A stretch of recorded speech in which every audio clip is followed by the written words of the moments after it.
Bonsoir, bienvenue à la séance extraordinaire du Conseil de la Ville de Châteauguay en ce 30 octobre 2023. Madame Monaco, on a des modifications de l'ordre du jour. C'est possible de les résumer, s'il vous plaît? Oui, il y a l'ajout de 2 points. Le point 2.7, embauche au poste permanent de contremaître à la voirie à la direction des travaux publics et de l'hygiène du milieu, ainsi que le point 2.9, désignation d'une fourrière en vertu du Code de la sécurité routière. Merci. Donc, avec ces ajouts, j'aurais besoin de quelqu'un pour proposer et seconder l'adoption de l'ordre du jour. M. Leborgne, M. Daou. 2.1, modification du financement de la résolution 2023-08-493, affectation de l'excédent non affecté pour montant de 2 315 000 taxes nettes pour la construction de nouvelles rues et nécessitant l'aménagement d'infrastructures municipales afin de desservir des terrains dans le parc industriel. En fait, on avait passé cette résolution-là un petit peu plus tôt, mais puisque les transactions de vente de terrain ont été conclues et donc les ventes sont finales, on n'a plus besoin d'utiliser le surplus pour payer la construction de la nouvelle rue. On va utiliser l'argent de la vente des terrains comme on avait prévu au départ. Donc, c'est simplement une modification de la résolution. J'aurais besoin d'un proposeur et d'un secondeur. Gendron. M. Gendron. Doyle. M. Doyle. 2.2, excédent de fonctionnement 2023, affectation budgétaire. En fait, on cancelle l'utilisation du surplus à la suite de l'exercice de l'état comparatif des revenus et des charges de l'exercice financier au 31 août 2023 et à la révision de la projection budgétaire 2023 et de la vente extraordinaire de terrain dans le parc industriel. En fait, ce qu'on annule, c'est l'utilisation des surplus pour boucler notre budget. On n'en a pas besoin. Donc, c'est simplement pour informer le ministère de cette modification-là. Alors, j'ai besoin d'un proposeur d'un secondaire. Corbeil. M. Corbeil. Gendron. M. Gendron.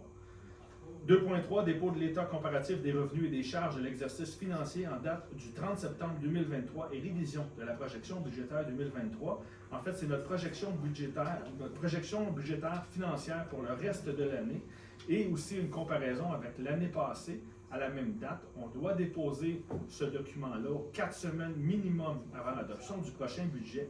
Il y a une différence de 2 millions par rapport à l'année passée qui s'explique principalement à cause qu'on a encaissé l'argent de la vente de terrain du parc industriel. On n'a pas besoin de proposeur, c'est un dépôt seulement. 2.4, autorisation de modifier le contrat SP 22025 relatif à la location de 3 chargeurs sur roue avec équipement de déneigement sans opérateur à l'entreprise Équipement Saint-Germain Incorporé pour un montant supplémentaire de 142 281 pour une nouvelle valeur de contrat de 429 719. En fait, il avait été oublié d'ajouter les 3 unités de chargement dans le contrat. Les 3 chargeurs donc sont ajoutés et sont ajoutés au reste du contrat, mais le plus bas soumissionnaire, ça demeure quand même le même malgré cet ajout-là. Il est quand même inférieur au 2e plus bas soumissionnaire. Donc, c'est juste une modification au contrat. J'aurais besoin d'un proposeur et d'un secondaire. Daou. M. Daou. Corbeil. M. Corbeil.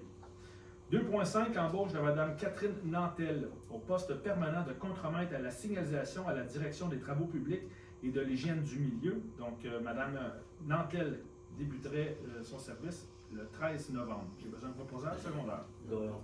M. Leborgne, M. Doyle. 2.6, embauche de M. Peggy Gustave au poste contractuel de contremaître de relève à la direction des travaux publics et de l'hygiène du milieu. C'est un poste contractuel ici. M. Gustave débuterait son service le 6 novembre. J'aurais besoin d'un proposeur et d'un secondaire. Gendron. M. Gendron. M. Daou. 2.7, embauche de M. Jonathan Cameron au poste permanent de contremaître à la voirie à la direction des travaux publics et de l'hygiène du milieu. M. Cameron débuterait le 13 novembre. J'aurais besoin d'un proposeur et d'un secondaire. Corbeil. M. Corbeil. M. Daou. 2.8, embauche de Mme Marie-Pierre Groux au poste permanent de conseiller en gestion financière à la direction des finances et des technologies de l'information. Mme Groux débuterait son service le 13 novembre. J'aurais besoin d'un proposeur et d'un secondaire. M. Leborgne, Mme Kernis. À tous ces nouvelles embauches, bienvenue à la ville de Châteauguay et à chacun de vous. 2.9, désignation d'une fourrière en vertu du Code de la sécurité routière. En fait, la fourrière qu'on utilisait précédemment a cessé ses opérations. On doit donc en désigner une nouvelle et informer le gouvernement de cette désignation-là. La nouvelle fourrière sera opérée par Remorquage Bourdeau. Alors, j'ai besoin d'un proposeur et d'un secondaire. Corbeil. M. Corbeil. Gendron. M. Gendron. On a épugé les points à l'ordre du jour. On est maintenant rendu à la levée de la séance. J'aurais besoin d'un proposeur et d'un secondaire. Je pense, M. Daou. Doyle. M. Doyle, je pense qu'on n'avait pas de questions. Alors, merci beaucoup. À la prochaine.